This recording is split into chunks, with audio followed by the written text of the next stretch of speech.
Hundreds of residents in Cleveland are complaining about a strange odor and a bad taste in their tap water. But Cleveland Utilities says they've run several tests and the water is safe to drink. Cornelia Nicholson finds out what's in the water.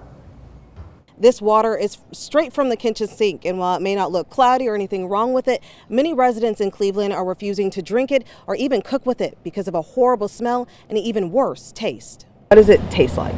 It tastes like algae. It tastes like dirt. Cleveland resident Phyllis Wilbanks says her husband first noticed the water tasted different weeks ago. When he first noticed it, he was sure there was mold in our lines. He was like, something is terribly wrong. Wilbanks says they changed their water filters several times, but it didn't help.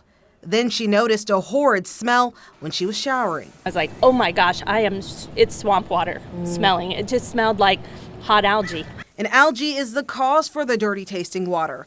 Steve Barger with Cleveland Utilities says there is an excessive amount of algae growing in the Hiwassee River, which is their water source.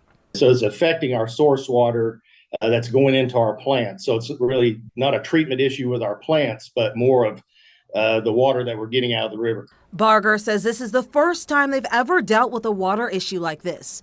He says the combination of warmer days and low river flow is what's creating the increase of algae. Our plants are generally not designed for taste and odor, even though we have taken some additional treatment measures.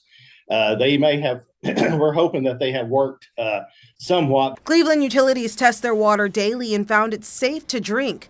They say this is something that has to run its course.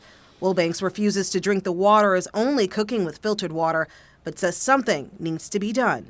It'd be great if they offered us a credit for those of us who are buying bottled water in lieu of getting, because not everybody has treatment in their homes. And this is just, it's frankly it's undrinkable. It's gross. Cleveland Utilities say they have no timeline of when things will clear up, but they hope that the river will help wash away the algae soon and residents will go back to having better tasting water. In Cleveland, Cornelia Nicholson, Local 3 News. Thank you, Cornelia.